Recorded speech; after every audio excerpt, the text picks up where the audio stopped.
here to share our investment ideology and key learnings from the Masterclass with Superinvestors book, focusing on Ramesh, Damani sir and Vijay sir. However, please note the following: we are not SEBI registered investment advisors. This video is for educational purposes only. Consult your investment advisor before making any investment decision. The information shared is based on the book and our personal views, but we may be mistaken. Do not take it as a guarantee. Investing carries risk, so conduct your own research and exercise caution. We are not liable for any financial losses. Stay informed and seek professional advice. Let's explore the insights of Ramesh, Damani sir and Vijay sir. Welcome back to our YouTube channel. In this part 2 of our highly anticipated masterclass with the legendary investor Ramesh Damani sir, we continue our exploration into the world of investing strategies and timeless wisdom. In the previous episode, we delved into the background and examined a few captivating case studies shared by the insightful Anuj. Now, in this exciting installment, I will take the stage to discuss additional case studies and extract crucial learnings and investment ideologies. Get ready to unravel profound insights and uncover the secrets behind Damani sir's remarkable success. Join us as we embark on this enriching journey, diving deeper into the art and science of investing. Welcome to the part 2 of our masterclass with Superinvestors. Let's get started. Hey guys, let's understand further from the investments done by Damani sir. Before that, let me just share my screen. Hope you guys are able to see my screen. So our next understanding is from the investment in McDowell's. Before moving forward, let me just tell you that we will first try to give you the overview of the investments, and then we will move forward towards the opportunity, how they evaluated this stock, how they find this stock to be investable, and what was the ideology behind investing in this stock, and the key learnings from the stock. But just let's understand the major aspects of the investment according to Damani sir and the history of the McDowell's. So McDowell's was back in the days a leading company in the Indian spirit market, and it has around 50% of the market share and was available at 160 crore of the market cap. Market cap is basically constitutes of the two factors, that is a current market price multiplying it by number of outstanding shares, and this is a pretty good basic valuation metrics used by most of the investors. So let me just provide you the basic understanding of the market cap. So for that, let me just open my Excel. Yeah. Right. So assuming that current market price of the share is 40 rupees and the number of outstanding shares are 10,000. So when we multiply it, so that is 40 into 10,000 shares, right? So it comes to be around 4 lakh. So 4 lakh is the current market cap of the company. Similarly, we will connect it over here that McDowell's was trading at 160 crore. So assuming the price and taking consideration into the price of McDowell's back in the days and multiplying it by a number of outstanding shares of McDowell's, we will get 160 crores. Now, most of the potential investors, including Damani sir, found this company as an undervalued at 160 crore of the market cap, right? We will get back into the deeper that how they evaluated it and how they find this company as at a cheap valuation, how they evaluated that 160 crore is basically the cheap valuation of the company. But just let me just give you an understanding and let's discuss the major aspects of the investment in McDowell's. During that time, the stock was trading at 2 to 3% of the dividend yield, and which was appealing to the most of the investors, right? Now, the question and the discussion regarding this stock was that there were back in the days people talking about the corporate governance issue going on with the company. So in the masterclass book also, when the interviewer asked the Damani sir, it was pretty good question that how they evaluated the value against the risk, and didn't they taken into the consideration the corporate governance issues going, right? So Damani sir was not familiar with those of the issues, but what they found is that Mr. Malia, who is the founder of the McDowell's, he had a leading and dominant personality in the market. He is very enthusiastic and he has an ambition to grow the company, grow the brand. And betting on Mr. Malia and keeping trust on it, they ignored the other corporate governance issue. And they found that corporate governance will improve day by day. So most of the investors, potential investors who recognized the opportunity, had invested and made a good amount of money through this. Alcohol and tobacco companies have provided a historically strong return through their investment. We will go through other companies also, and I will show you the price chart of other companies that through that you will be able to understand. So they had talked about McDowell's 2 decades ago. That is basically 2001, 2002 around. In those days, stock was trading around 40 rupees and it has then skyrocketed to 4,000, approximate value that is 4,000. So this is the 100x of the stock. That is 100x is basically 100 times the stock. Though it was trading at 40 and then it gone to 4,000. That is 40 into 100, we will get to 4,000, right? So let me just show you the price chart of others that how alcohol and tobacco companies have provided a strong return through their investments. So this is the United Spirits price chart. See, we, back in the days from 2001, yeah, uh, today is trading at 830. Don't get me wrong. The stock has not fallen down or there are no corrections right now, but you will think that how that stock gone from 4,000 to 800. These are the pretty good factors of splits and bonus, which changes the outstanding shares and the share price and the face value of the company. But look look at the price chart over here. So the price chart has gone up consistently and has provided good returns. We will also look at the price chart of the United Breweries. It has also consistently grown. Radico Khaitan is another company in the liquor market. It has also grown. So these are the pretty good companies that have provided good returns.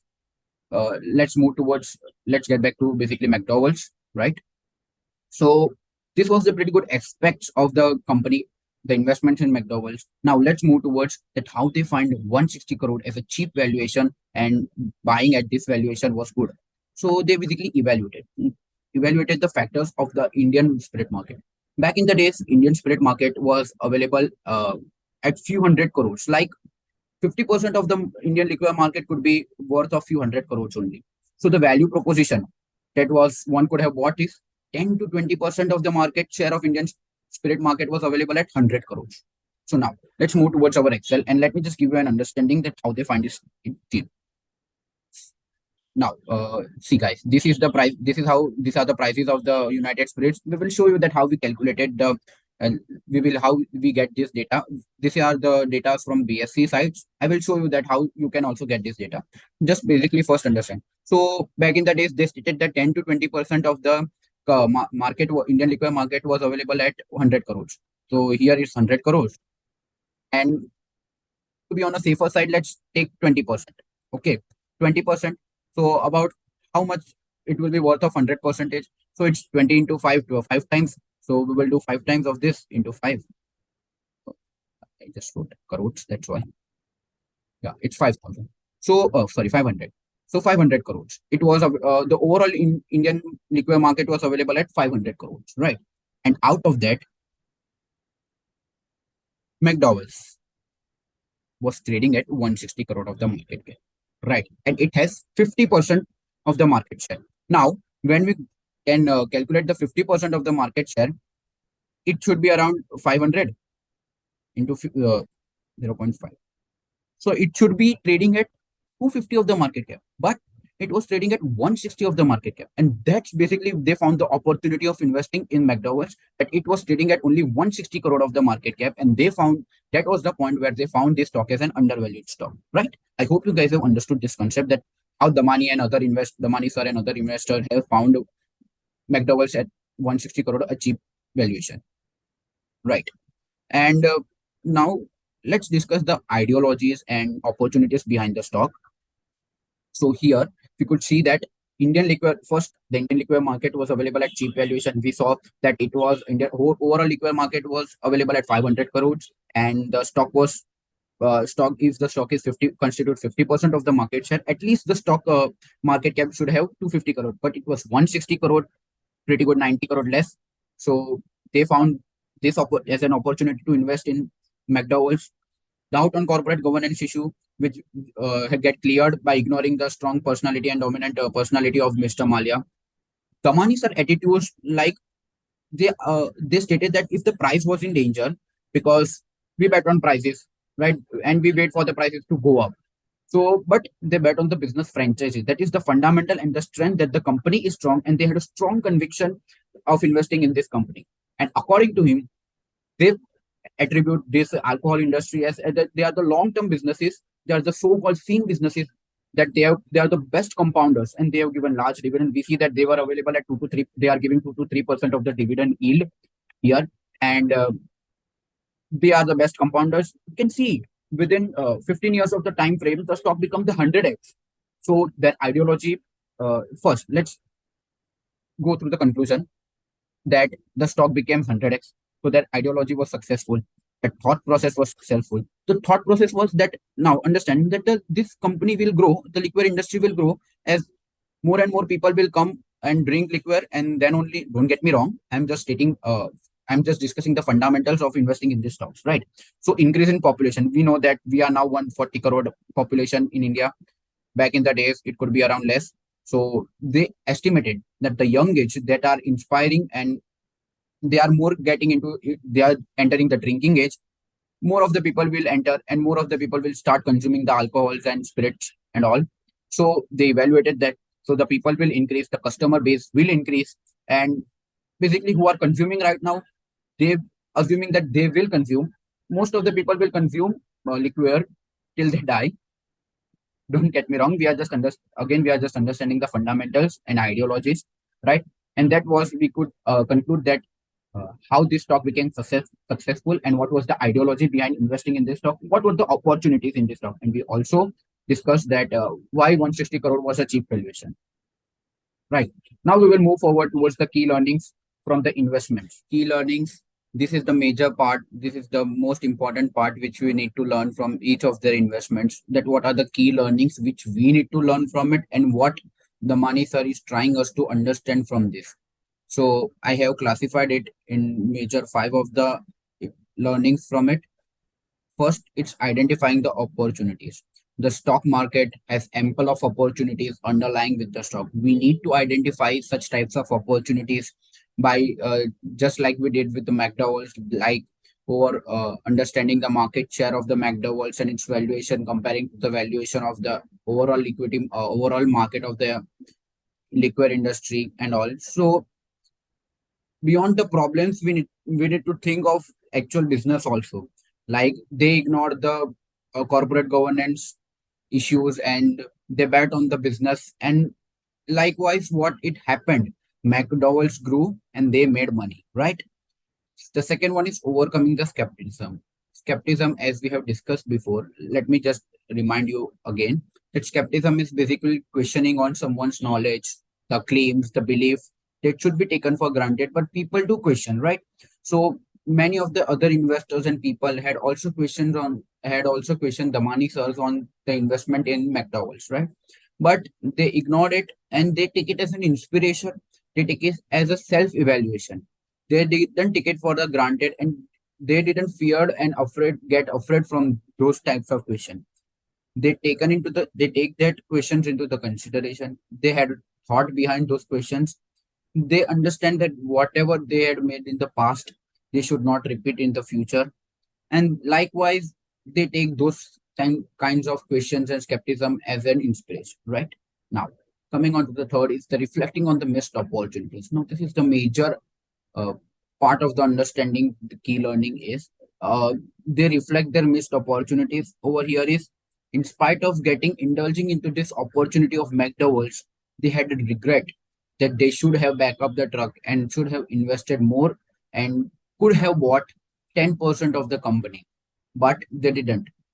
In spite of having the strong conviction, uh, justifying the valuation, still they were unable to back up the truck and invest more in the company, right? So they did the major mistake over here. And what they want us to learn is that if you had strong conviction, all the fundamentals you have checked, you have justified the valuation, you should have invested and you should have invested more amount of money because it's your perspective and your conviction in this particular aspects, right?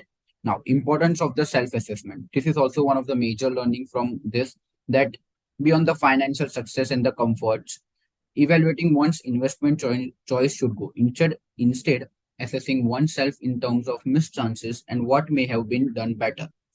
Uh, Basically, self-reflection.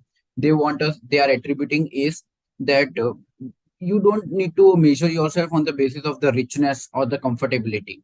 Measure yourself that how much you could have done and how much you have did. Here they are again referring to the mistake that they could have bought 10% of the company, but they weren't able to. They didn't rely on their conviction, but they should have. And the last learning is mentoring the next generation.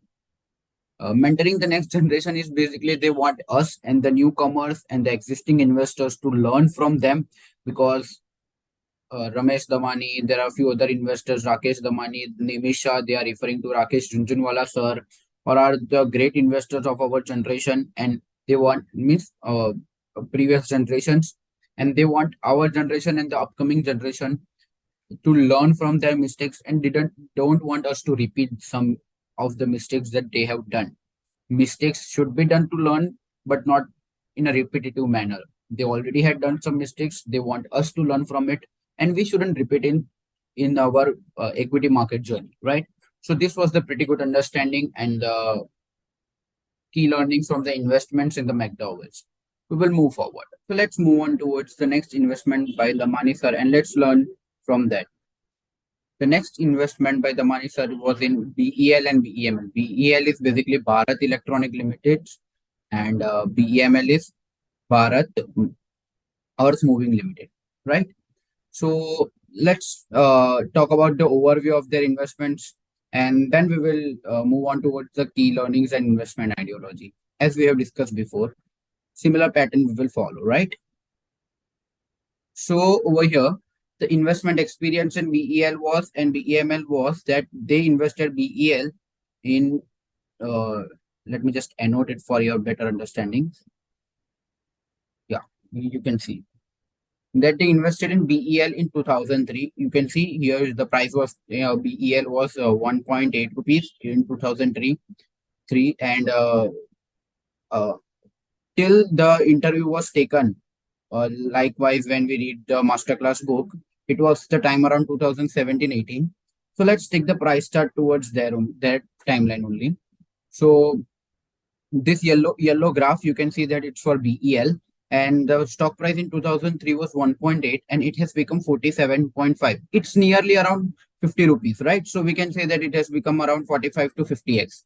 So whichever amount they had invested, it should be multiplied by 50, so that they had earned 50x returns.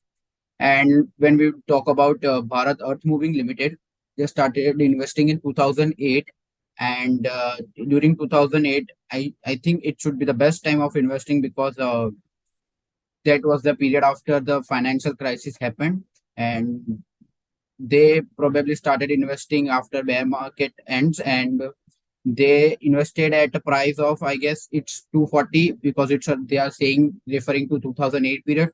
So we are taking the share price of 2008, that is 240, and then it went to 1670, which is a pretty good return, right? So both are the PSU stocks. Uh, when you will go through the journey with us about Ramesh Damani Sir's learning, you will find that they have made most of their money in PSU. Basically, PSUs are public sector units. They basically are the state-owned government companies and all. They basically work for the benefit and improvement in the nations, and they basically don't work with the motive of profit. Generally, generally, their main motive is to develop our nations and to serve our nations, right? So this was their another major investment after CMC and all. Now, when they invested, the BEL was available at the market capitalization of 300 crores and has the dividend yield of 4 to 5%. Now, when they invested, both the company has a strong balance sheet with having a good amount of land, and which they found it to be invested because uh, it's an electronic business. They also need a good amount of power stations installations and all, so they are having pretty good amount of the land for power installation and substations to be built. And then they refer to as that BEL and BEML were the L1 L2 bidders, and for most of the government project, basically you can say that L1 and 2 bidders are the that kind of bidders where the government projects are being auctioned. They were the one who are getting the priorities to get the contract, right? So this you can refer to as a simple understanding of L1 and 2 bidders. And as they were state-owned ownership, state-owned companies, basically the factor these were the factors that the money source contributed to their investment, right? Now, over the past decade, BEL and BEML have shown like we can say that compounded growth rate of 10 to 15%. We will go through the financials and we will understand that how they are able to deliver 10 to 15% of consistent return. And then we will move on towards the learning that they are attributing over here. Like you can see that although not extraordinarily, see 10 to 15 return is not so extraordinary return, right? But yes, it's pretty good, little bit higher return than Nifty index, right? But it leads to substantial returns over the time. The speaker here means the Damani sir mentions that these slow compounders gradually grow and accumulate wealth. We will go through the numbers that how slow compounders can gradually grow and accumulate wealth than the one who are more volatile, right? When we move on towards the financials, let me just go through the next slide. Yeah, you can see over here that this is the financial chart of the BEL. Before moving forward, let me just give you that these are the key learnings and investment ideology. We will discuss this also about BEL and BEML, and this is how we will understand and learn the key learnings from the Ramesh Damani sir interviews in which is portrayed in Masterclass book, right? So BEL, they said that they started investing in 2003, and here we have taken the financials from 2003 to 2009. Here you can see the net sales amount. This is the year-on-year growth rate of the sales. This is the PAT amount, profit after tax values, PAT growth.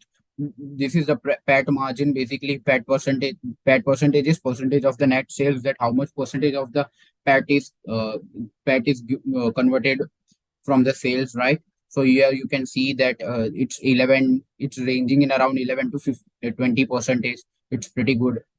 Then these are the dividend payouts. This is the market cap data. And yes, here you can see that we have calculated the CAGR from all these financials, right?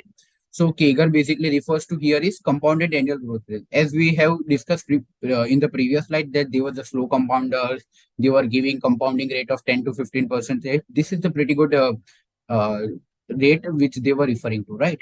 So we have calculated this. We will show you the calculation. Here you can see that after calculating, we also get the same amount of percentage. This is, I guess, 7 years. Yes, from 3 to 10 is 2003 to 2010 is 7 years period. We can see that they are growing at 11 percentage of revenue. Even the PAT is growing at 15 percentage. And market cap, we can see that it has grown by 43 percentage, which is also very good. Uh, in BEML, when we move towards the BEML, net sales, similar data we have typed about financials, like you can see over here. So even in BEL, they invested in 2008, but whenever you invest in stock, you obviously don't go through the financial of that particular year. You take the financial over the years of at least 10 years of time frame, or at least 7 years of time frame. So we have also tried to calculate CAGR for the similar period of time range, so that we can get an idea of the money source ideology, that what how they are concluding that they grow at 10% or 15%, right? So here from the net sales data from 2002 to 2010, which is a 8 years gap time frame, we can also see they are growing at 10%. The PAT has grown really nice at 61%, and the market cap has also grown at 50%. So we can see that BEL and BEML were the one whose market cap was growing around 40 to 50%, right? So now I want you to walk you through the Excel, and we will understand this concept also, that how slow compounders are good for accumulating wealth. So let me just share my Excel sheet and we will understand through that. Uh,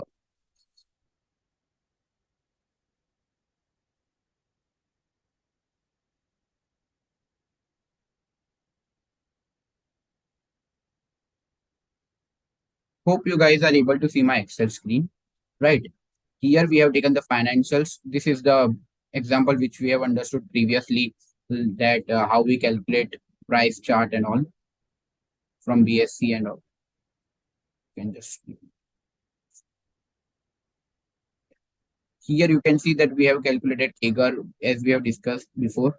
Let me just show you how we have computed this.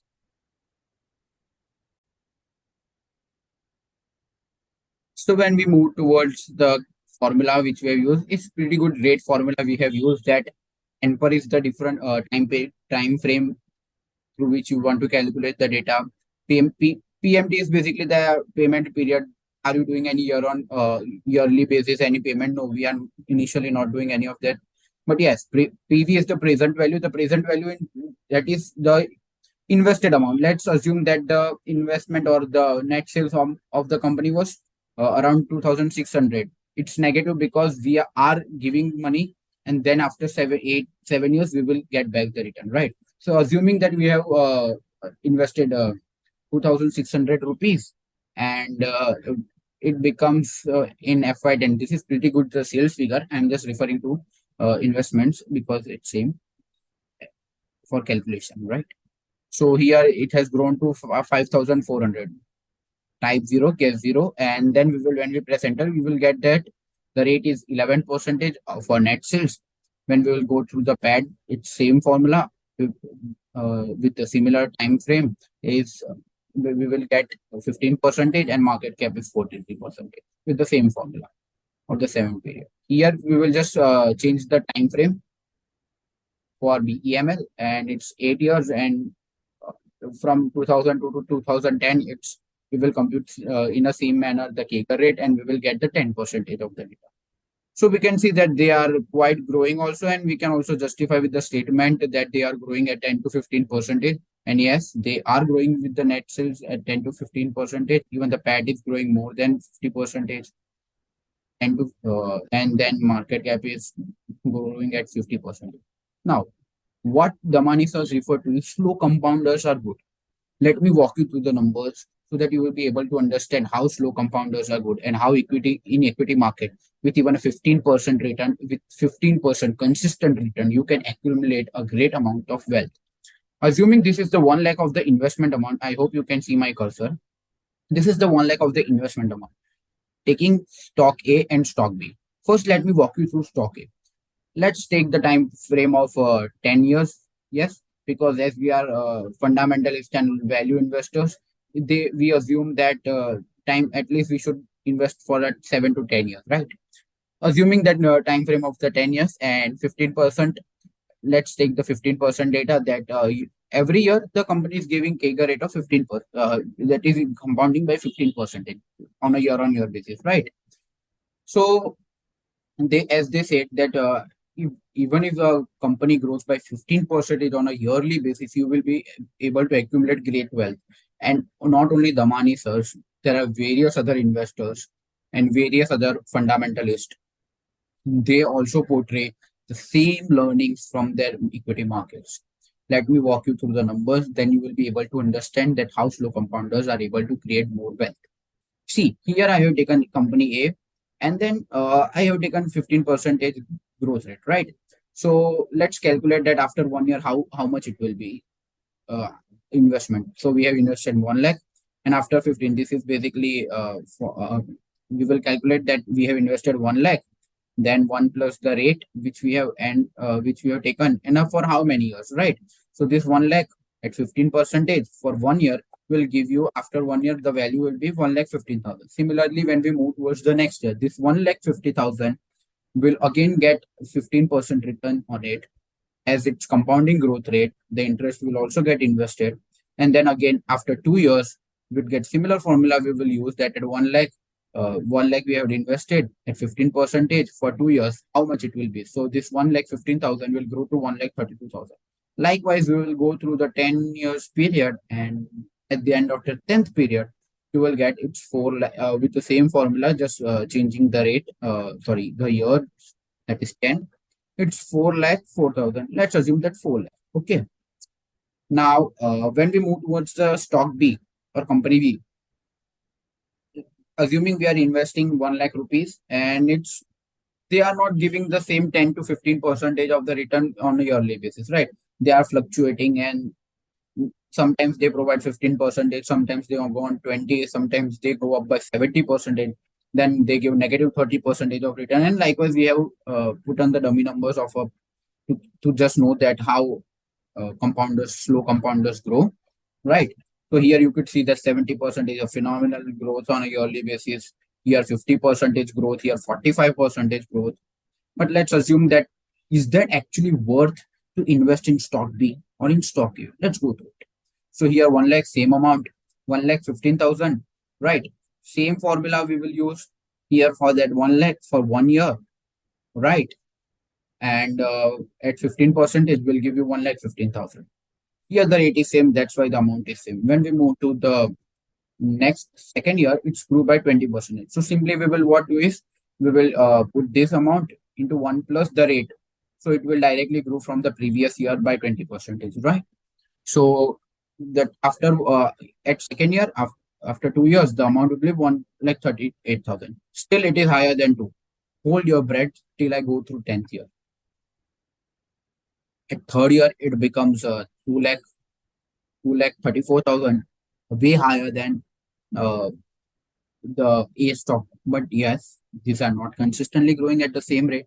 So I will walk you through the timeline, and when we go through the 10th year, its value becomes 3 lakh, because here it went down by 30%, here by 10, here again grew by 10, 50. Um, if your starting period is zero, investing in both the stocks, at the end of the 10th year, you will find that the value of A investing in A stock will be 4 lakh, and in B stock will be 3 lakh. So this is how slow compounders actually grow. Now, viewers might have thought that what is the difference? Yeah, it is basically a 1 lakh difference, right? Now, let me show you another example. Let me walk you through the timeline more broadly. These are, I have shown you for 10 years. This is the minimum period which someone would have invested for if they want, if they are actually a value investors, right? Let me just open the timeline and walk you through the more years. Let's assume that we are keeping it this 1 lakh invested for 20 years. Same A will grow at 15% year on year. And let me just open the timeline for you, right? So here, this 10-year same growth we will assume, because the stock is volatile, and we will assume that this growth rate will carry forward towards the next years, right? Next 10 years. So when out at 11th year, the value will, again using the same formula, will carry forward this formula to 20 years. And at the end of the 20th year, you will find that we have accumulated 16 lakh rupees, like by investing 1 lakh, holding your breath, and keeping patience for 20 years, and keep invested in the market for 20 years at a 15% of growth.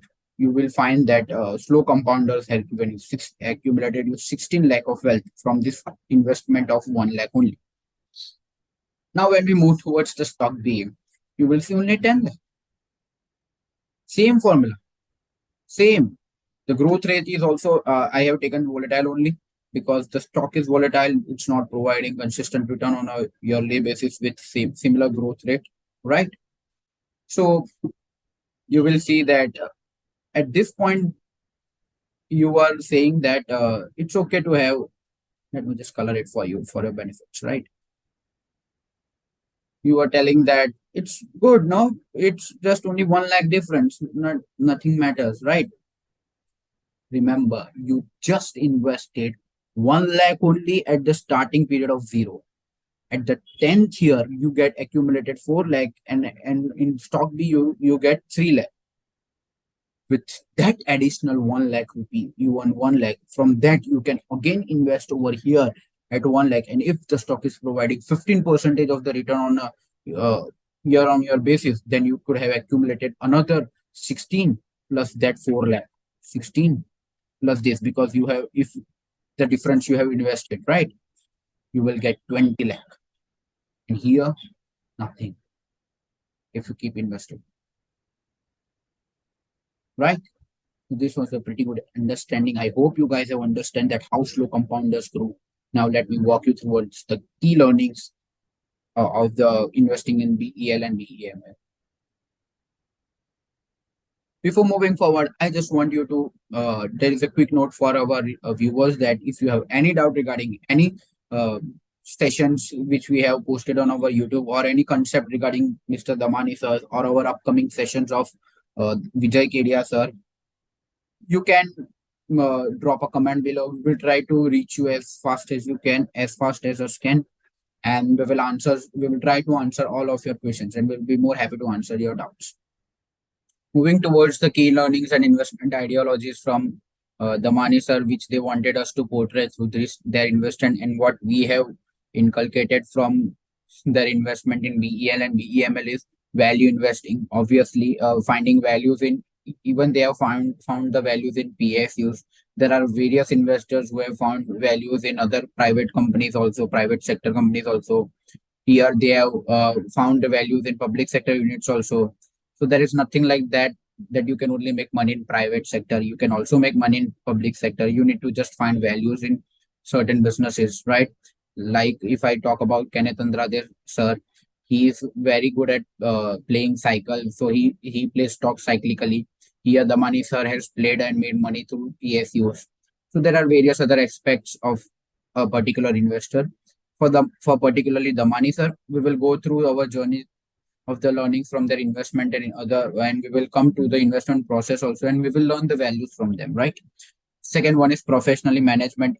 Over here, the money sir portrayed that they were as professionally managed, they were properly managed, the growth rate was good, consistent, and they attribute that success to the professionally management teams also.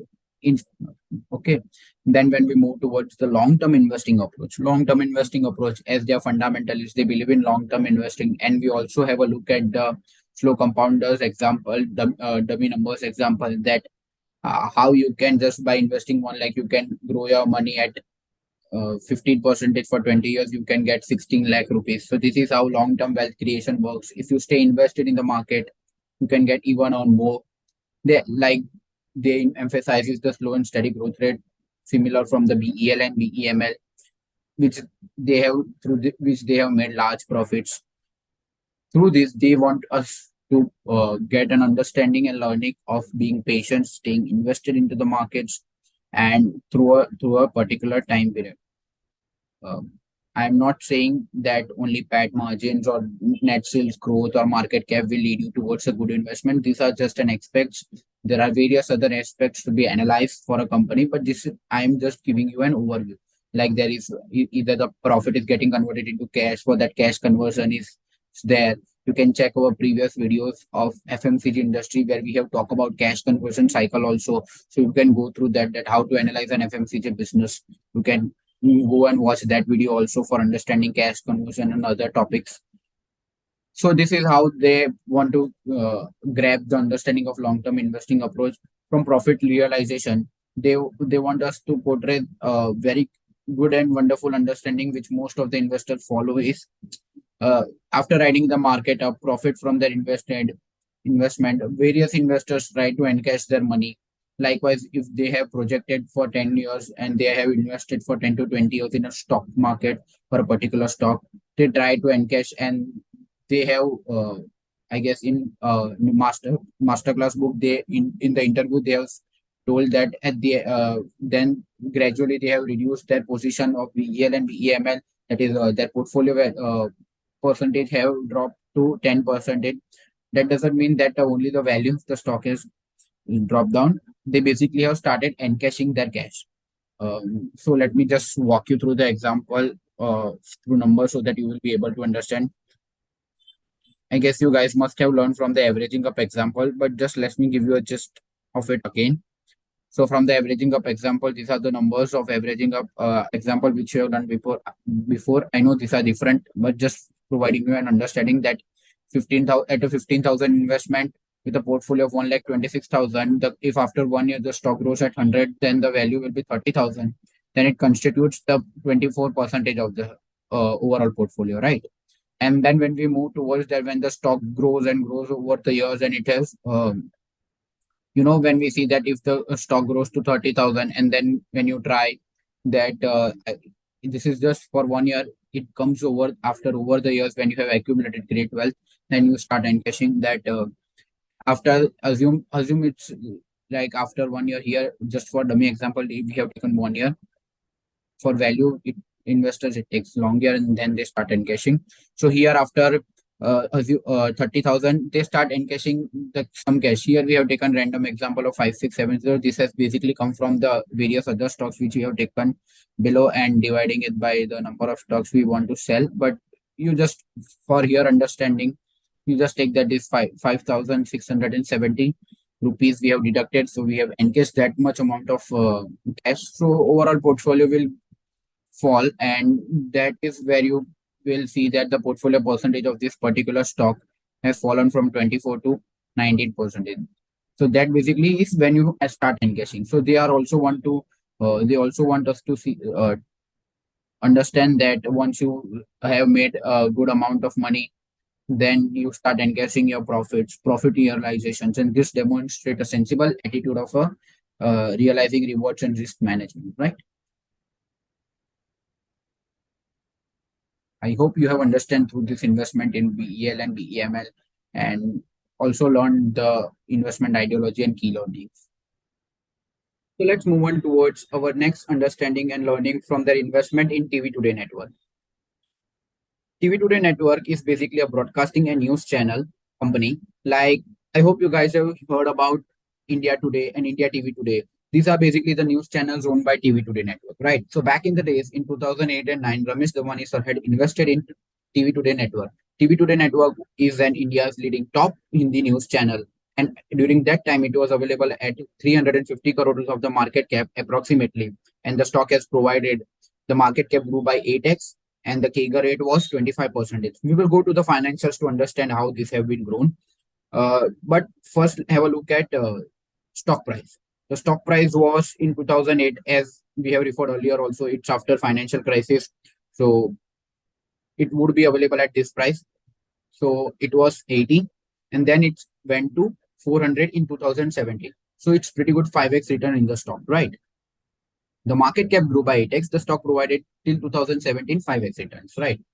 So the pretty good ideology behind Sir investing in TV Today network was increase in the advertising spend as the economy grows. Why as the economy grows? Because as the economy grows, because more and more number of companies are coming. As the more companies are coming, they need to attract and they need to grab the customer share. Not only the on the social media, many of our populations watches TV nowadays a lot because we watch, even our fathers and grandfathers watch cricket matches on TV. They are not habituated with those mobile phones, right?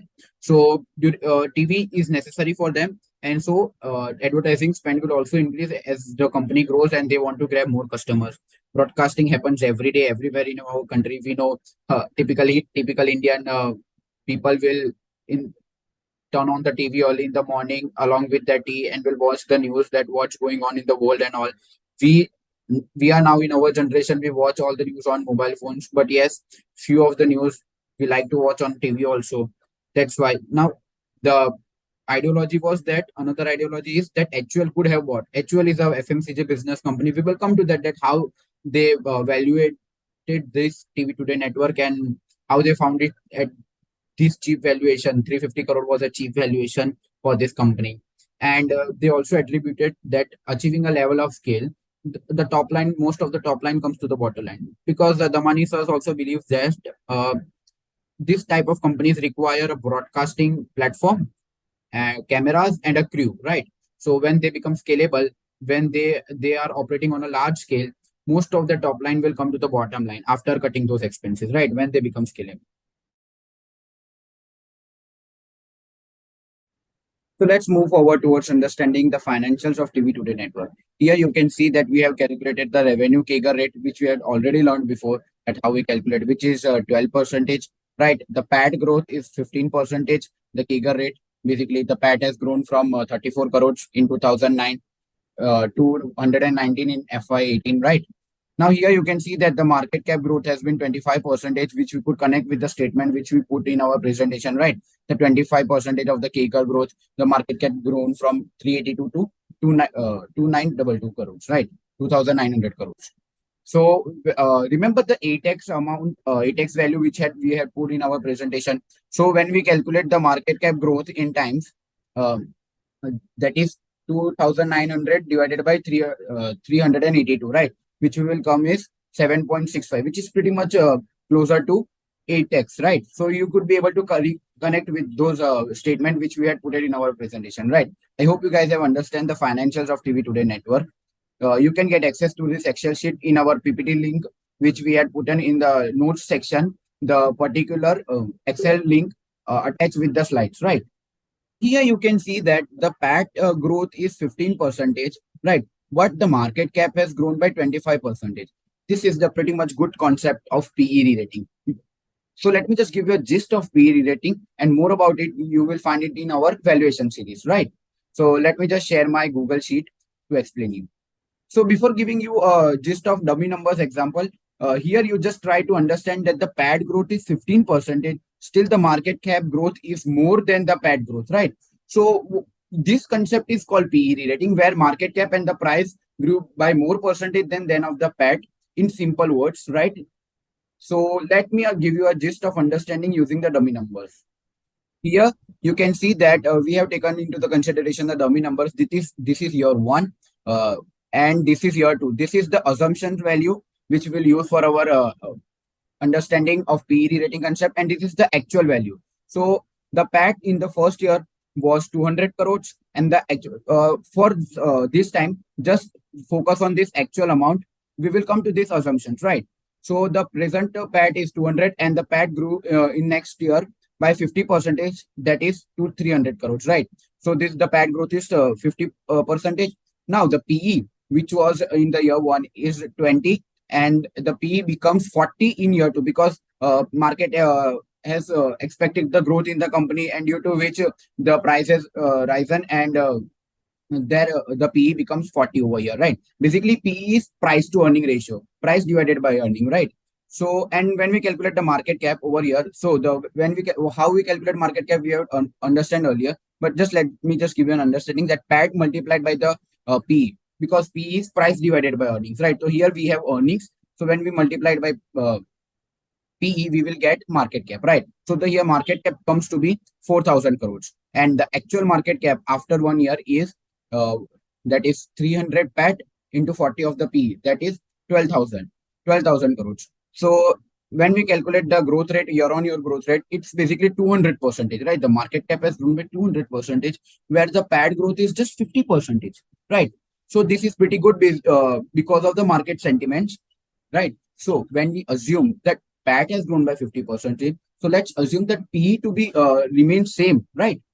So when we calculate the market cap with the same P and the actual PAT, so the PAT growth is 50 percentage, and when we multiply PAT by PE, we will get 6,000. So the assumption, the actual market cap is 12,000 crores, and market cap over here, when we take the same P, is 6,000 crores, right? So how much the market cap has grown in times? That is 1.5x, right? Now here this should be if the earnings have grown by 50 percentage, and assuming the PE to be same, because the earnings had grown by 50 percentage only, and the market cap has grown by 200 percentage, right? So the incremental, when we calculate the times value for actual market cap, is 12,000 divided by 400, which comes to 3x. So the actual growth in the market cap is 3x, right? But assuming the PE to be same, what should it be? 1.5x. So the incremental 1.5x of the growth return by market cap is because of PE re-rating. You will find more about PE re-rating in our valuation series. So now let's understand that over there, right? How they evaluated the valuation of the company, and how they find that 350 crores was a cheap valuation during that time. First of all, financial crisis time has ended, bear market has ended. People anticipated that something will now could happen, market will grow. That was the particular time period around 2008-9, right? And during that time, HUL, we know that FMCG business is a great FMCG business. I think most of the people will be using its products, right? So we have tried to calculate it, the advertising expense of the HUL, which is directly taken from the annual report of the HUL, and the market cap data of TV Today Network, right? So when we have a look at advertising expense, this includes all kinds of advertising expense, but let's take into the consideration all the advertising expense, including this advertising providing on the TV, right? So actual advertising expense in 2009 back in the days was 2,000 crore, right? Now in the first year only, we could see that in the time frame till 2018, that actual has an expense of 2,000 crores in advertising, right? HUL could have bought whole TV Today network and would name as HUL Aaj Tak, right?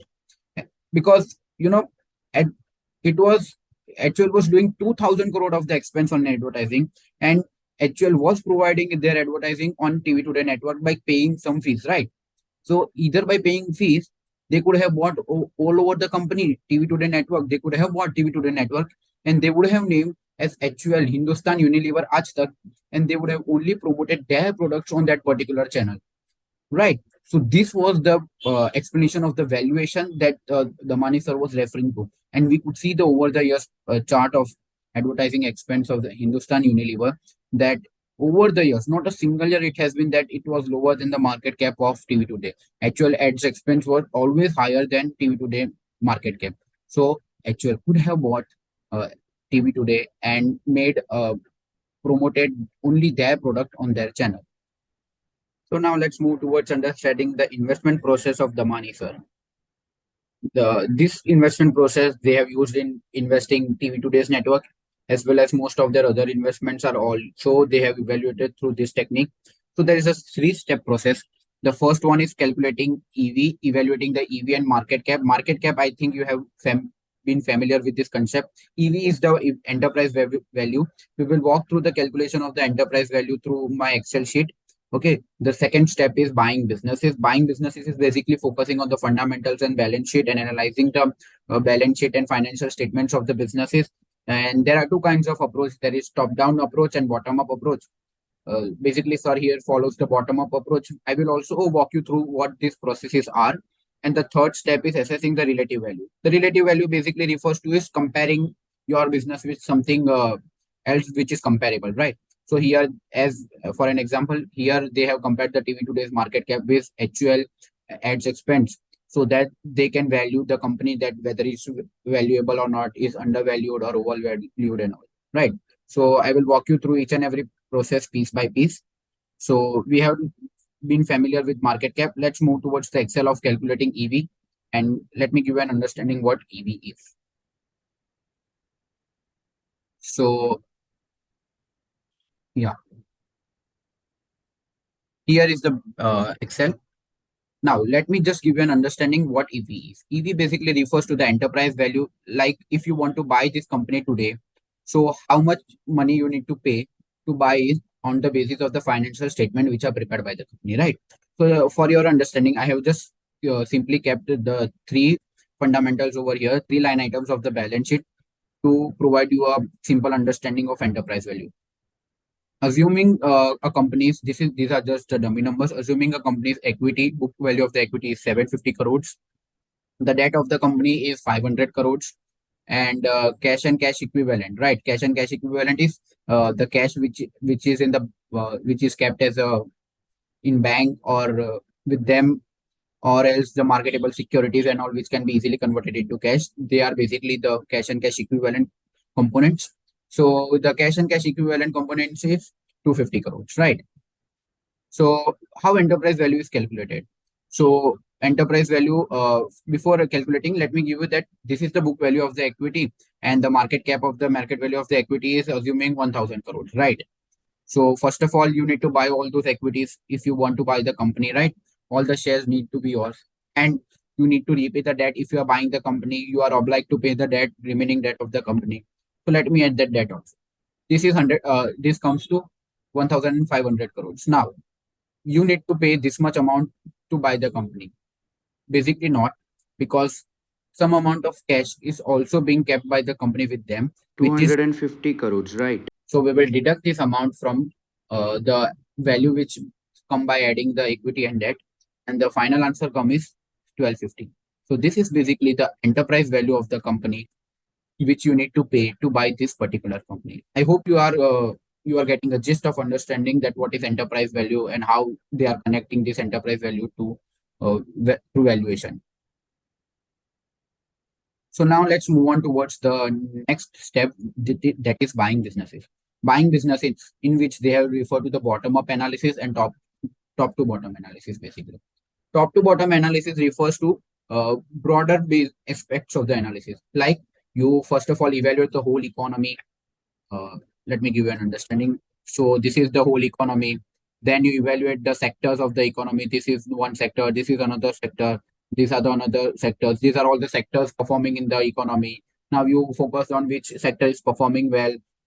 You evaluate on the basis of the per capita income and all. This is the broader aspects. You first start evaluating the economy, then come to the company, and then you decide your investment. In bottom up approach, you basically just evaluate a company. You ignore the per capita income, economy, and all. You just basically focus on the company's balance sheet and cash flow statement and profit and loss statement, and you start evaluating business on basis of that, right? That profit is getting converted into cash and various other analysis aspects. So this was the second step, and this second step comes after evaluating the enterprise value, deciding the valuation, and uh, understanding that what the business has been going through and all. Right. And the third aspects come is the third step is assessing the relative value. If you are, let's say, evaluating some companies like TV today, so you can compare it with what are the major companies who are paying fees to this company to promote their products and all. So you can compare if the like we here did for HUL and TV today. So these are the pretty good simple three-step investment process of investing in TV today, and likewise they invest in other companies as well. So let's move on towards our next understanding from their investment in Sundaram Finance. Sundaram Finance is a company which they had held for 16 years, and they had invested in around 2001. And it operates in the financial sector and has established a strong brand name in the South region. Uh, there was a volatility in the market after the financial crisis, and this stock has fallen by more than 50% during those times. You can see over here in 2006, the stock was at 97, almost at 100 rupees, and has gone to 2600, which is basically 26x returns, right? But during 2008-9 period, the stock fell from 216 to 82, which is approximately around 60 percentage, right? But as we have discussed before, the money sir has bet on the business. They found a strong customer base, and they found a strong brand name, and that's why they wanted to stay invested in this investment. They attributed this temporarily decline as a market overreactions. They know the business was strong. They know that they wanted to ignore this short-term fluctuation and wanted to make money in long term. So when we move on towards the key learnings and investment ideologies behind this business, they emphasize the necessity of selecting companies which has high potential in retaining them, and over time good wealth and accumulate help to accumulate good wealth, and which has a good fundamental base and which help them to grow their money as well. They know that Sundaram Finance has a good brand name, and has a good fundamentals of the business. He has a strong customer base in South region. So that's why even after the market fall in 2007, 8, 9, they wanted to stay invested with this business. And that was the only reason, because earlier when we discussed in McDowell's, they all remember, you can connect this learnings with the McDowell's learnings, that in the example of the McDowell, they wanted to back up the truck and stay invested with the McDowell, but they didn't because they had a strong conviction over there. Here, the same concept we can apply, that they had a strong conviction in Sundaram Finance, and still they don't want to repeat that mistake. So they stay invested in the market. Here they didn't back up the truck with the amount they had invested in 2001. With the same amount, they stay invested in the market. But yes, they didn't repeat the same mistake which they did in McDowell's, right? So they don't want to repeat those mistakes. They want us to learn from our mistakes, right? These were the market overreactions. You can easily say that as there were financial crisis going on and all, but they found this company has a strong brand name and very good fundamentals. So they attributed this downfall as a this correction in the price as a market overreactions, and they wanted to ignore because they wanted to make money in long term through this opportunity, right? So they want us to learn that avoid making hasty selling during such decisions, right? So because most of our investors, they feel hasty about selling those kinds of investment which could have helped to make him money more, right? So because of, we should know that what are the market fluctuation. We should know that where our conviction is strong, the business base is strong, the brand is strong. We should stay invested in the market, and they could have accumulated more amount of wealth and money, right? So we should not repeat those mistakes again, and that what the money sir wants us to portray. And yeah, they also told us that Sundaram Finance and ITCs, these are such kinds of their investment which they don't want to even sell anymore, right? That means they wanted to stay invested over a long period of time, and they have they had a mindset that normally, generally, an investor what do is whenever the bull run ends, they sell their portfolio, most of their portfolio, and they realize their gains, right? But the money sir stated that Sundaram Finance and ITC are the such kinds of their investment where they are invested even after the bull run has end. And yes, it has helped them to create a great amount of wealth. We can see over here that even after the financial crisis, they stayed invested, and yes, the stock price went to 2,600 in 2001, and yes, they have made 26x returns in the Sundaram Finance.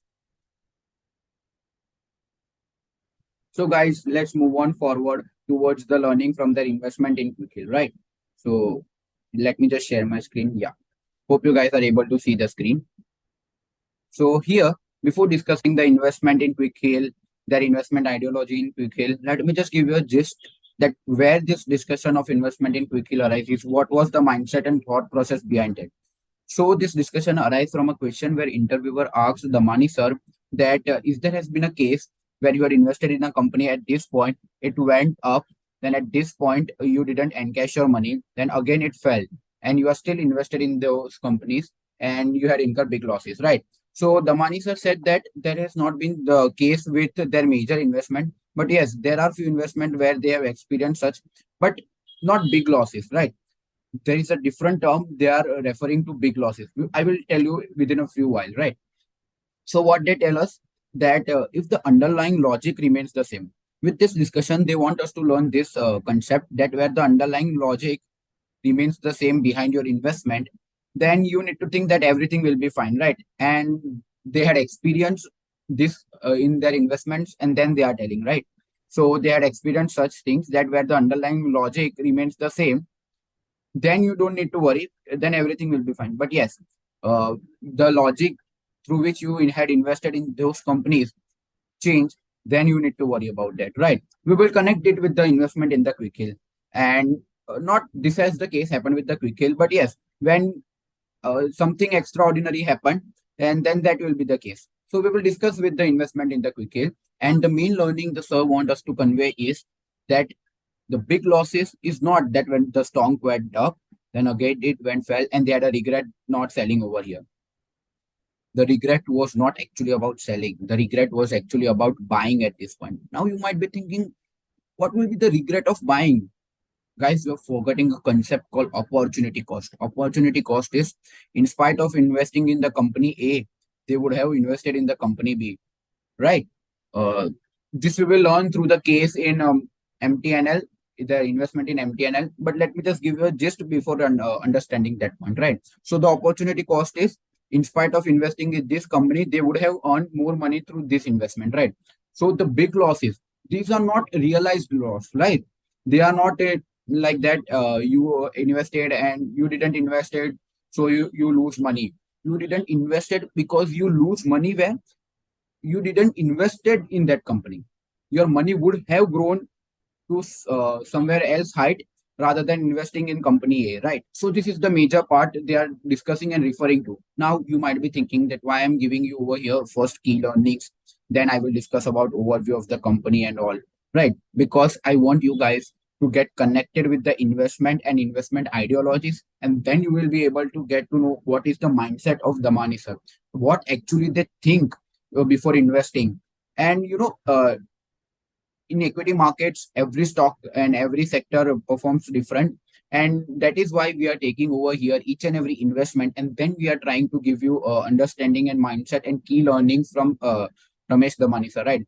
because if I will say you now in short that they are value investors, they have given learnings about key learnings regarding their opportunity cost and all.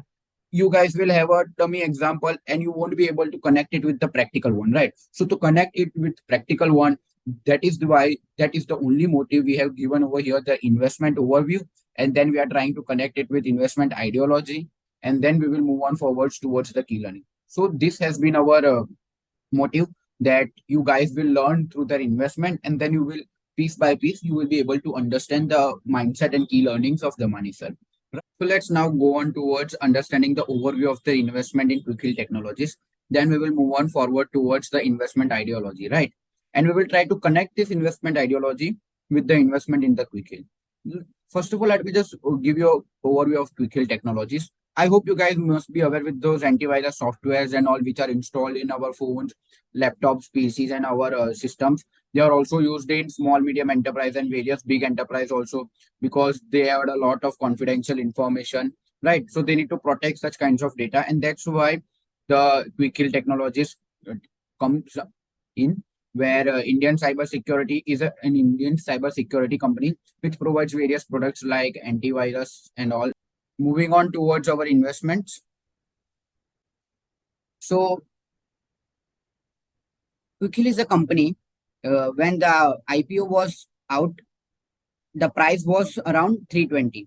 Then the stock initially listed at 325, and then it faced the decline, then reaching the low of 190 and all. This was the basically the stock price during 2016. 190, you can see they are referring to 190 price. Here is the price chart of 190. Then it went to 340 and all around December, and between December and Feb 18, December 17 and Feb 18. Then again it traded at 140, right? So this was the case with Quick Hill. So this was the case they were referring to, the interviewer referring to, and we could connect over here. That the stock was here, the stock went up, and again the stock was down. So did they make big losses? No. Here they don't want to refer to this as a loss, but here they want to refer to as an opportunity cost, where they lose to invest in McDowell's, because they refer to that in spite of investing in Quickhill, they would have invested in McDowell's and they would have earned more money, because this was the time when the IPO listed around 2016. Uh, Almost most of the companies which were listed around those time when the Quickhill got listed, they were trading at 50% premium, right? And Quickhill was trading at a discount. So, which raised the question in Damani sir's mind. And that's where they understood the concept, where they need to analyze opportunity cost more deeply. And they regret that they would have bought McDowell's in spite of investing in Quickhill, right? Because now, what did they think before investing in Quickhill was, they believed that the cybersecurity sector will increase significantly, and within next 10 to 5 years, you know, there will be more need of such antivirus software as technology will rise and all. We will discuss more about that in investment ideology, but let me just give you an overview, right? And growing threats of your data being getting leaked, or someone else can view your data, your personal data could be there, something confidential about the companies, because companies, big companies and other small companies also don't want to share those their strategies with their peers, right? So that would be the case, because technology will upgrade, all everything will be computerized, digitalized. Even we are now on the era where we have demat, all the shares are dematerialized, right? So that would be the case, and this was the pretty good micro thought process that I want to give you. We will talk about macro also over here. So this was the case with the overview of the investment in Quickhill, right? So now let's move on towards understanding the investment ideology behind investing in Quickhill, right? There will be discussion of the investment ideology in the two parts. First of all, we will discuss what was the theoretical concept behind, and what was the thought process behind investing in Quickhill. And then we will move on forward towards understanding through numbers, right? There are a few numbers about which sir has discussed regarding Quickhill. So we will discuss that also over here, right? Yeah.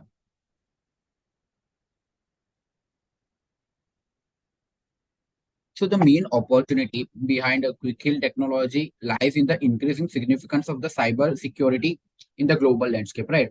So Damani sir here refers to the words of the Kennedy, the president of former president of America during the era of I guess 1960 to 64, right?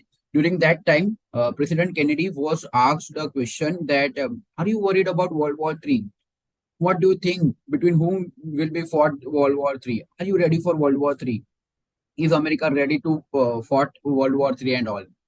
Sir gave a wonderful reply that Kennedy sir that they are not much more worried about World War III. They are much more worried about cyber warfare. Cyber warfare is cyber crimes. Stealing someone else country's data and peeping into the strategies of other countries and stealing their data. That such kinds of cyber warfare will happen. Now, why you think such kinds of cyber warfare will happen? Because every countries want to be ahead of others, right?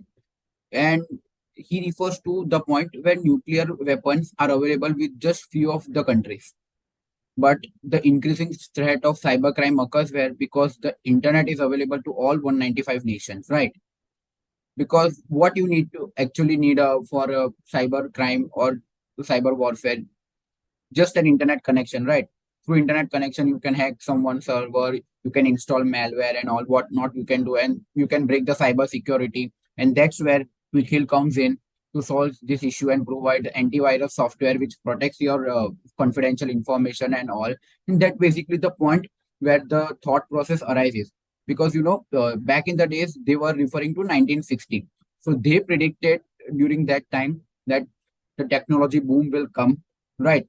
The world will move on towards digitalization. As we referred earlier, the shares were in our investment market, financial market also. Earlier, the shares were available in physical document. Now we are into the era of dematerialization. All shares are dematerialized, and we could see on digital platform the stock price and whatnot, right? So that basically they are referring to that with the development of technology and all, the threat of cybercrime will also arise. Nowadays we are also moving towards a digital payment platform. We are introduced with the UPI and whatnot, net banking and all. So transactions are also digitalized. So you can connect it with the dots that Kennedy sir refers to the era of 1960, right? And now they are their thought process, their mindset uh, are connecting over here that we are on the start of that era where cyber crimes are happen will happen to be started in a lot more amount. And because what not there has been the case that OTPs and all, sharing of OTPs, someone, if your phone is hacked, then your OTP pins and ATM card pin will be also stolen, and someone can encash your amount from your bank balance and whatnot. Even the confidential information about the company, because the company has their own server where they store all their confidential information about the company. If someone peeps in, someone install the malware and all, then their confidential information will be leaked and whatnot has been the case. So we are on just on the start of that era, right? From here, the cybercrime will increase, and to protect that, Quick Heal and such kinds of antivirus softwares are very important, right?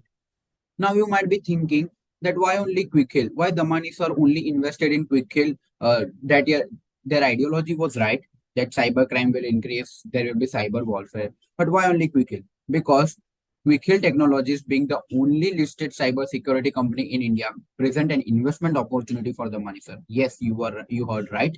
That Quick Heal was only the available company in cyber security in India, then they could invest, right? So that was the reason that they had invested in Quickhill, and they assume that this is the only listed company, and if their ideology went right, this stock will also grow by 25 to 30%. There will be the growth in the company, and the stock will also grow, and their investment will be successful.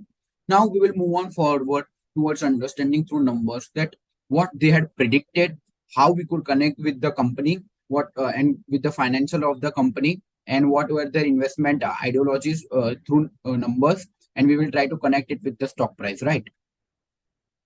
So before moving forward towards the numerical explanation and the projections and expectations done by Damani sir, let me just give you a quick overview of the Quick Hill Technologies financials from FY15 to FY18, right? So the net sales has grown up by 3% at the CAGR rate. The PAT has a CAGR rate of 11%, and the market cap has grown by 7%. Right now, the time when the money are invested was around FY16, and they stated that the company had around turnover of 300 crores, which we could match over here that the net sales amount of the company were 300 crores, right?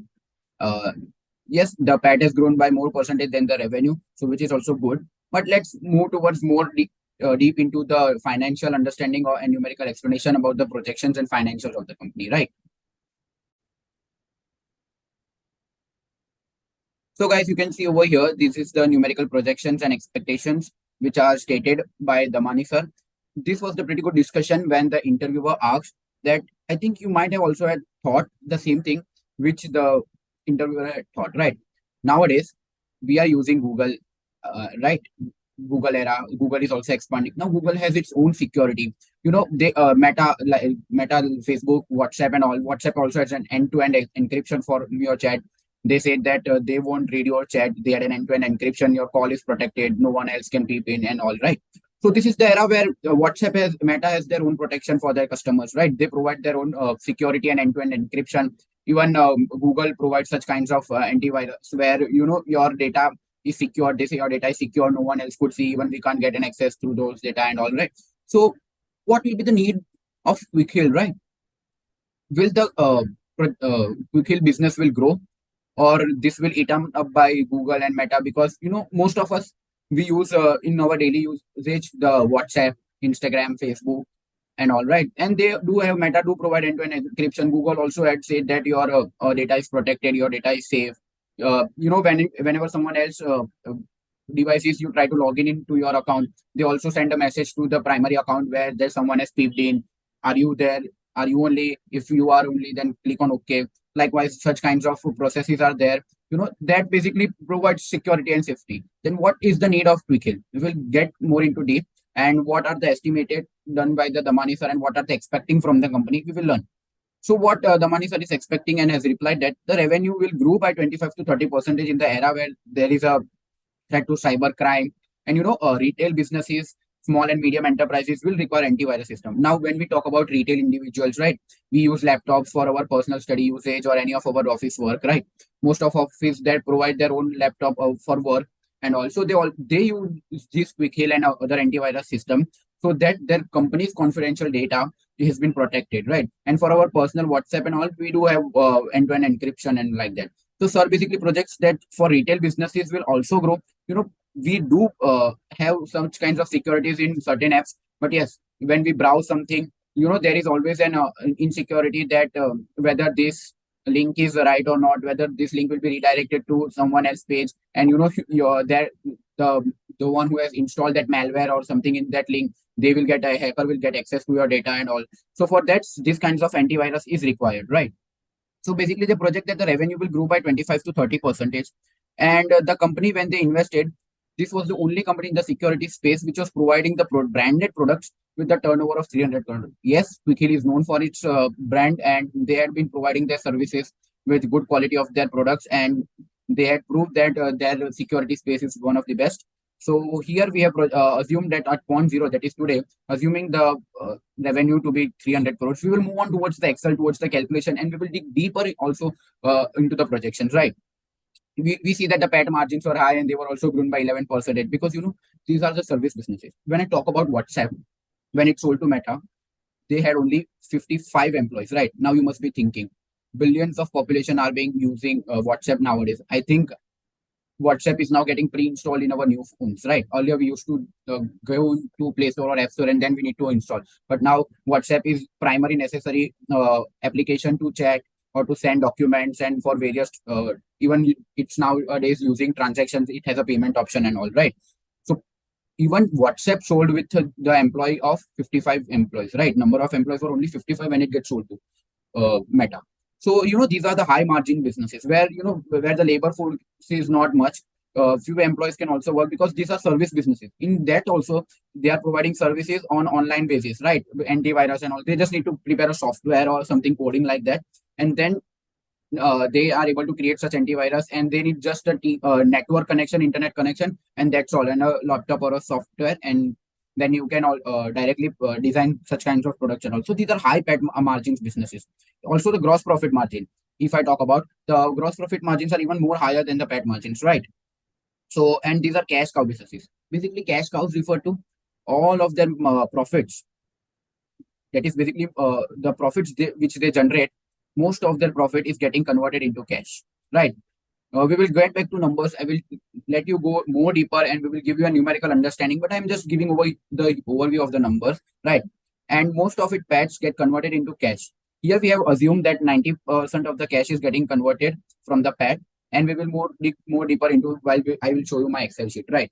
Now, they sir has used 12x net of the cash. Basically, this company provides 12x net of cash means it's referring to a matrix which is used to evaluate valuation of a company where price to cash flow ratio is 12. Price to cash flow is for 1 rupee of the cash flow generated by the company. Our investors, the other investors, are able to willing to give 12 rupee of the price. So if a company generates 1 rupee of the CFO, that is basically cash flow from the operations. Cash flow from operations is basically, for your now understanding, take it as that the earnings of cash from their core operations is basically referred to as CFO, right? That is cash flow from operations. So 12x net of the cash is basically refers to 1 rupee of cash flow. You are willing to pay 12 rupee, right? That is 12 times the cash flow. And hence most of its revenue will be converted into cash. We will go through it that how most of its revenue will be converted into cash. You can see over here, this is 54% basically is a percentage of revenue. We will go through and we will dig more deep, right? And the valuation happens on the basis of present value of the future cash flows. These are all the projections. Now, let me just give you a quick note over here. If you want to learn more about discounting cash flow methods, PE re-rating formulas, PE re-rating concept of the valuation, we have already discussed these kinds of concept in our valuation series. Go do check out. Our team members have explained really well with this concept, right? So you can have a good understanding of the valuation metrics like DCF, that is discounting cash flow method, intrinsic value, terminal values, PE re-rating, right? Why low PE is not always good. And this kind of concept has already been discussed over there from the scratch, right? You can learn over there from the scratch. They are already explained. So you can watch our valuation series. Okay. So moving on further, that whatever we have learned over here is the revenue will be grew by 25 to 30%. Current turnover is 300. We will go through the projections, right? When I share my Excel, the gross margins are really high. As I discussed, they only need 55 employees, and most of its gross profit margin will be followed by the PAT, right? So they also had a high PAT margins. PAT margins is basically profit after tax, right? So profit which is generated by the company after paying that tax, right? And most of it PAT will get converted into cash. Now, just giving you a gist of an analysis. From an analysis perspective, analysts do consider that if a company is generating PAT, it doesn't mean that all PAT will get converted into cash, because what matters for our investor is not the profit. Profit are basically are on the basis of accrual accounting. Accrual accounting is basically they are not actually realized now. What is actually realized is cash. Rokda. Because investors are seeking for that how much cash is being generated by the company, because if the PAT is getting converted into cash, voila, because the company is able to retain customers, also will be able to retain customers, and is getting paid by the customers early. And it's service businesses. In service businesses, they are providing antivirus software. Now, to get access to their antivirus, customer has to pay upfront. Upfront means basically before using their services, you need to pay first, right? Or else there are EMI options and all. But yes, they get payment on a timely basis. It's not like they are providing certain goods, so there will be a data creditor relationship over there, right?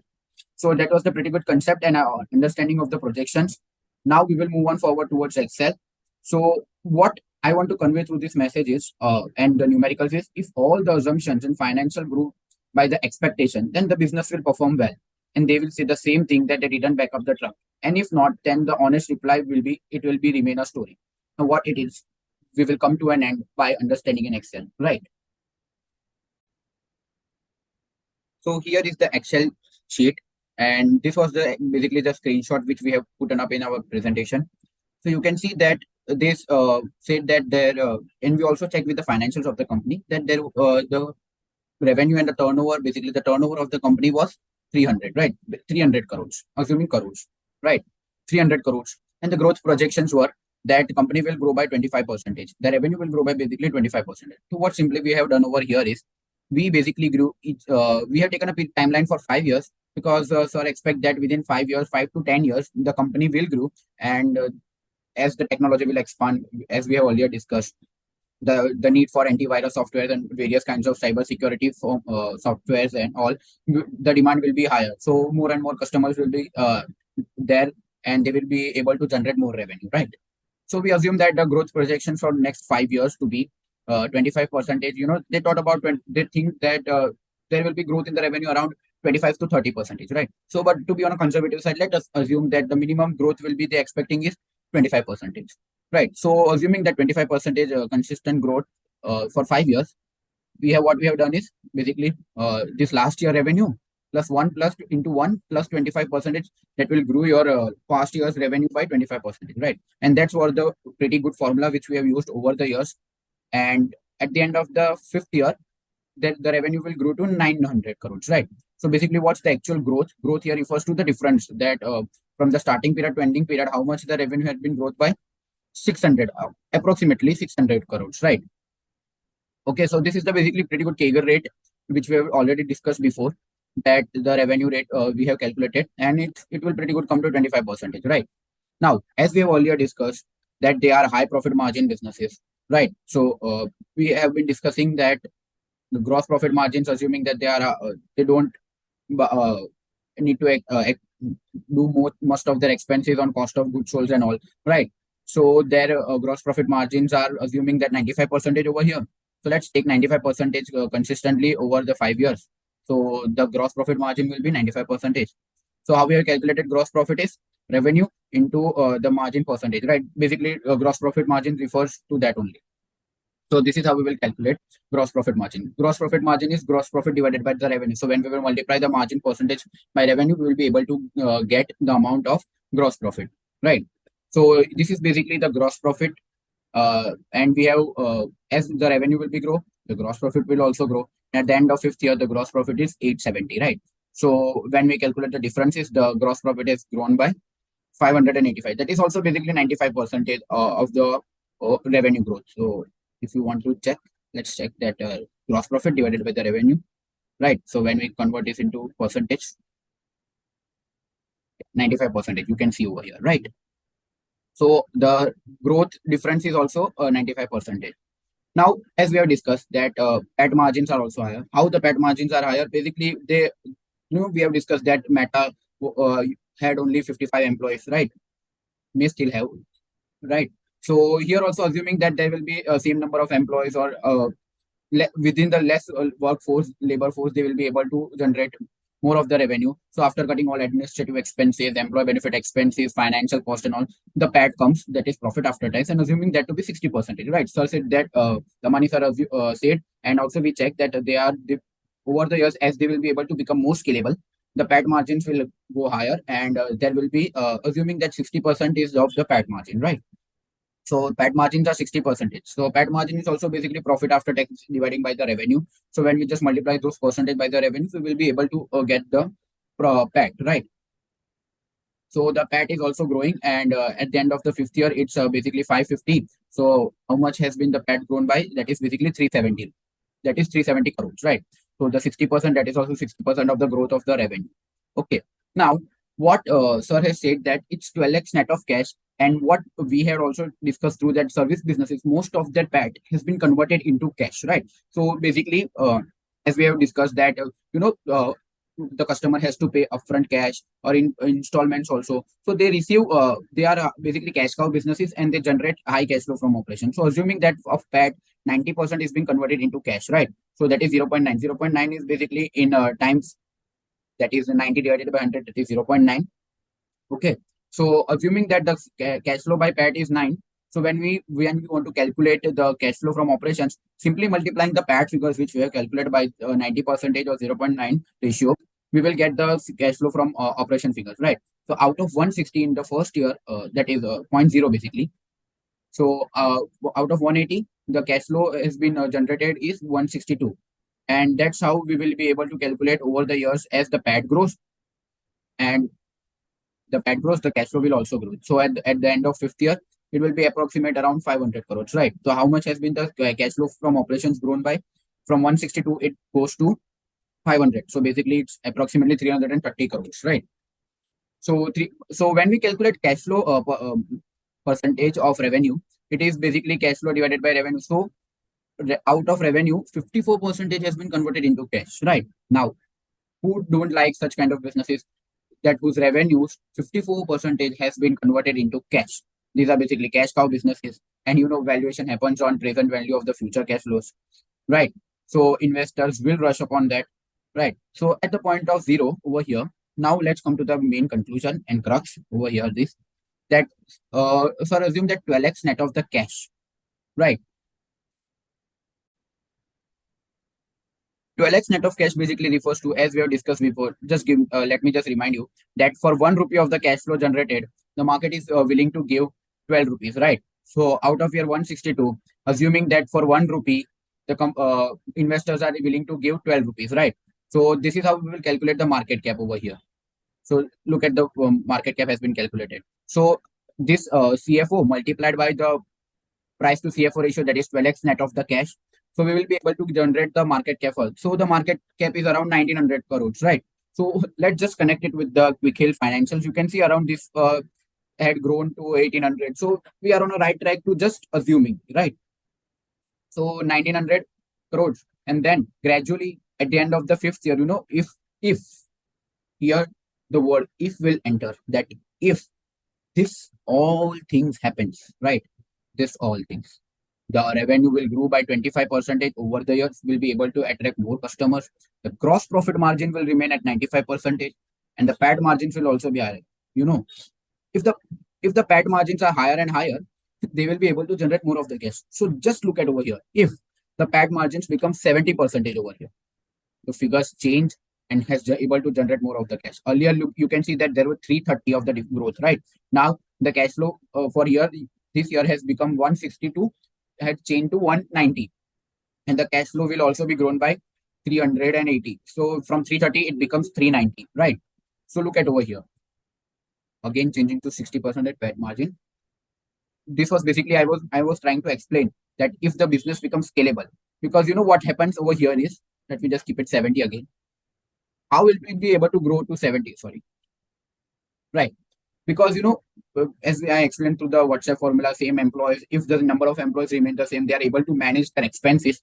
So directly the gross profit will flow to their profit after becomes the profit after tax. So most of their gross profit will be converted into PAT. So assuming that over the years, if the PAT grows to 70%, then as soon as the PAT grows, from here you can see that from 160, the cash flow from operation grown to 189, right?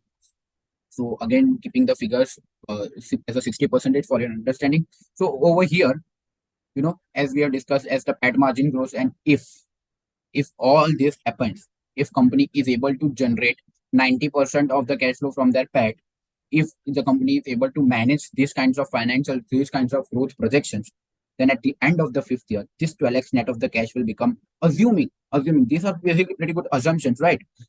20, assuming that 20 of the price to cash flow ratio. So how will be the market cap will be? So market cap has been grown by, let me just show you that is 10,000 minus approximately 2,000. So it's basically pretty good near to 8,000, right? So market cap will be grown by 8,000 crores, right? So this is the pretty good projections, expectations from the company.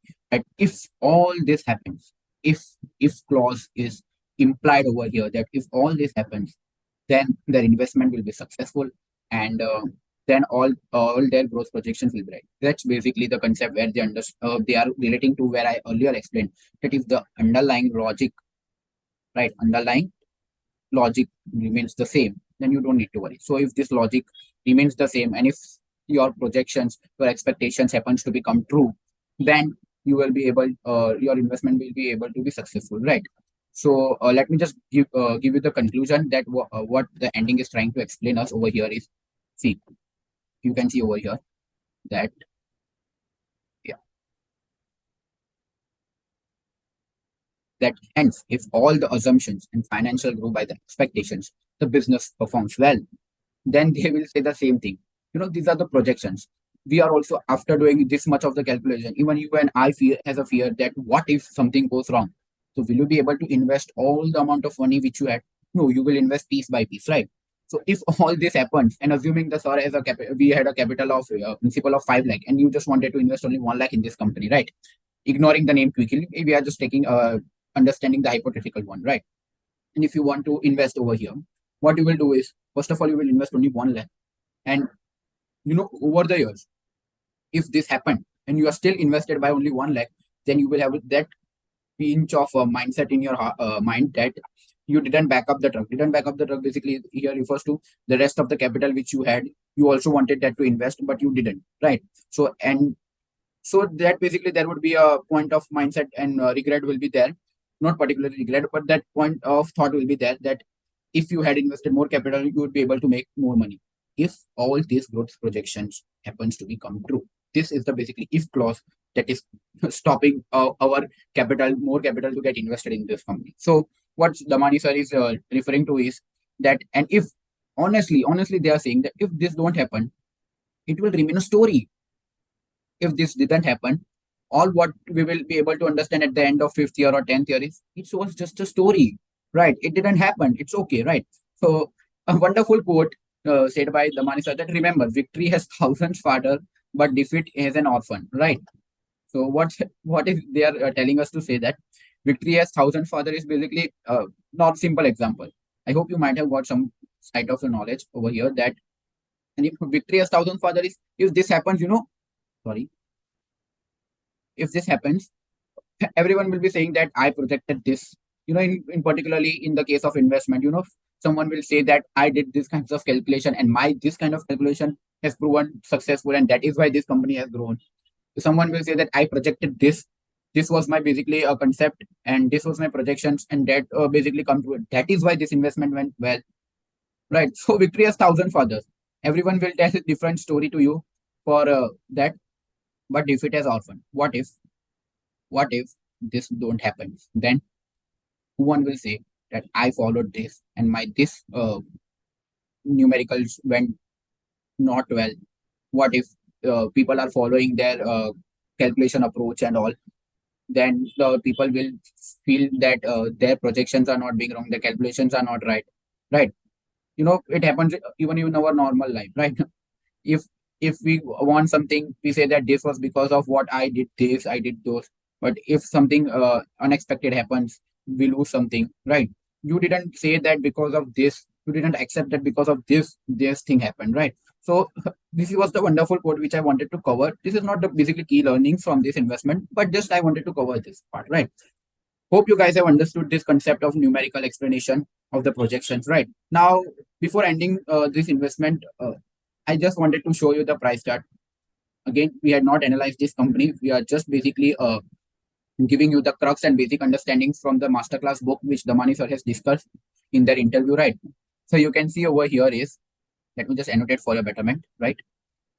You can see over here in 2016, it was around 260. Then it fell, the stock fell. You remember I showed you it went to 350 around, right? Now again, today is the stock price is 140. Again, not referring to that projections. We are just giving you an understanding. We don't know what has happened now with the company. We are not an investment advisor, right? So don't just stick to the point. We are just trying to explain with the crux, the explanation what the sir has discussed with the interview. Now, we don't know what has happened with the company, but we can't come to a conclusion that what the sir projected didn't went well or not, right? So we can say that the projected assumptions may have went well, may didn't. We have not seen the current financials of the company. We are just giving you a proper understanding of it, right? So I hope you guys have understood this concept through the investment in quick technologies. So now let's move on towards our next understanding from their investment in MTNL. Basically, over here, the interviewer asked Damani sir about their big losses and big misses, right? So to portray the big misses, they have started explaining their investment in MTNL, right? MTNL was, let me just give you the overview. MTNL was established in 1986, and this company is provider of the broadband and landline and fixed line services, right? We know that what are the telecommunication services, but as you know, nowadays The telecommunication industry has been dominated by just two players, Jio and Airtel.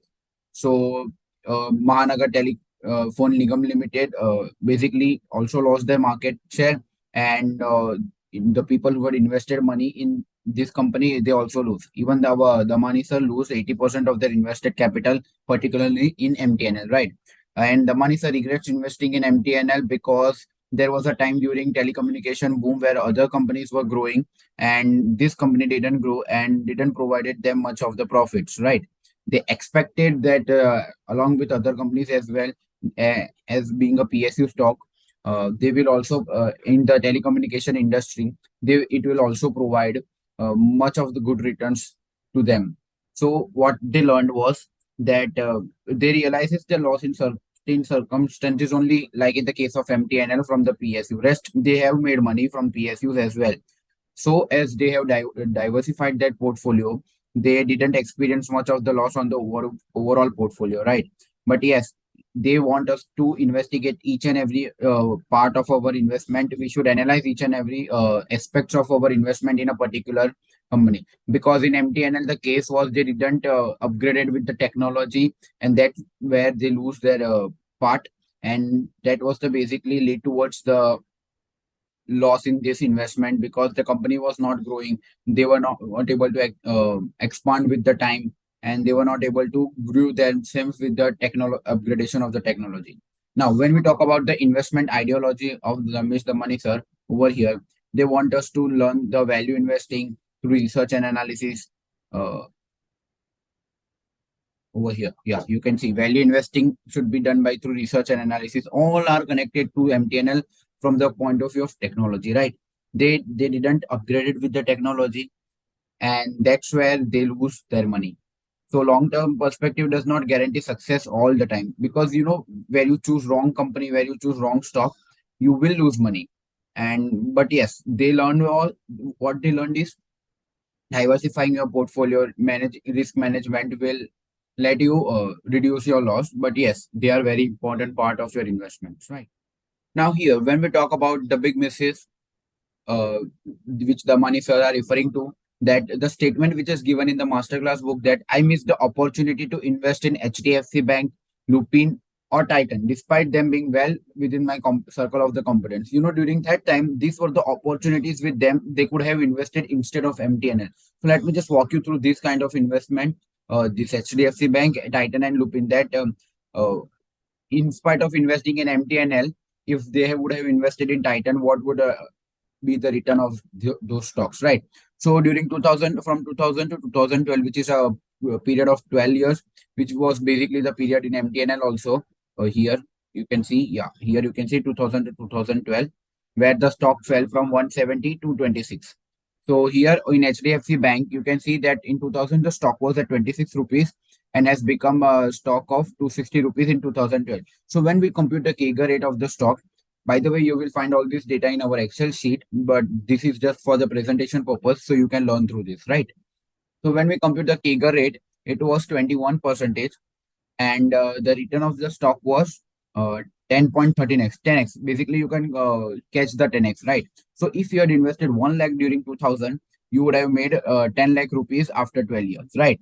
When we talk about Titan, Titan was trading at 4.5, approximate 5 rupees. And when you go to 2012, it has become the stock of 230 rupees. That is basically when we compute the CAGR rate, it's 39% compounded annual growth rate. The return was 50x. So by investing to 1 lakh in 2000 would give you 50x returns, right? That is basically your 1 lakh would have become 50 lakhs in 2012.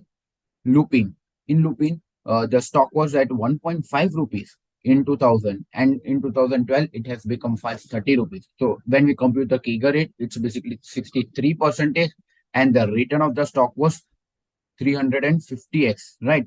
350. So basically, when you compute the investment, when if you would have invested your 1 lakh rupees in Lupin, a value after 12 years would be, this is 53 lakh, and this is 3 crore 53 lakh rupees you would have made just by investing 1 lakh in Lupin. So you could have able to understand that how big opportunity, and these were the big misses Ramesh Damani sir was referring to, right? I hope you guys have understood. So now when we talk about the key learnings from these investments, we should know that investors should consider a company's ability to adapt and stay relevant in the face of technology changes. We know technology is booming day by day, technology is upgrading day by day. We are now living in the era where AI is coming. So we need to stay alert with our investment, because we need to visit our company and see that whether the technology is upgrading, the AI, let's say the AI is coming on, the AI is upgrading. We should know that whether it's also growing our company or not, or whether it's not taking up our company, right? Here in the case of MTNL, the technology just eat away the MTNL because they didn't upgrade it with the technology, and that's where they lose money. Must assess a company's competitive edge in the market in comparison to its counterpart in the private sector. That we already understand that we should compare and we should check that what is the competitive advantage of our investments over the other companies, right? They could have invested in Airtel and various other telecommunication stocks, but yes, they didn't, and they stick with this and they lose money over here. So we need to understand that what our company, what our stock is a competitive advantage over others, and based on that we should take our investment decisions. And the last understanding from here is that the value of the diversification, we should learn the value of and importance of the diversification, because within the same industry not all stocks can perform similar. Like in during the telecommunication boom during this period, sir expected that along with other companies this company will also grow, but yes, it's not always the case be that if the sector is growing, that company will also grow. Here the sector was growing, the industry was growing, but this particular company was not growing. So that not always the case be. So we should learn this kind of learnings, and we should inculcate such learnings in our real life experience when we do invest in our equity markets, right? Thank you for joining us on the exciting journey of learning investment ideologies and the key facts about Ramesh Damani sir. We appreciate your support and engagement with our content. Stay tuned for part 3, where Shreyansh and Aryan will deliver you the investment process, discussing concepts like macros and personal, and sharing personal insights and key learnings from Ramesh Damani sir. We are thrilled to have you continue this educational exploration with us, and we look forward to sharing valuable information and thoughts in the upcoming videos. Thank you so much again for your participation, and we'll see you soon in the part 3.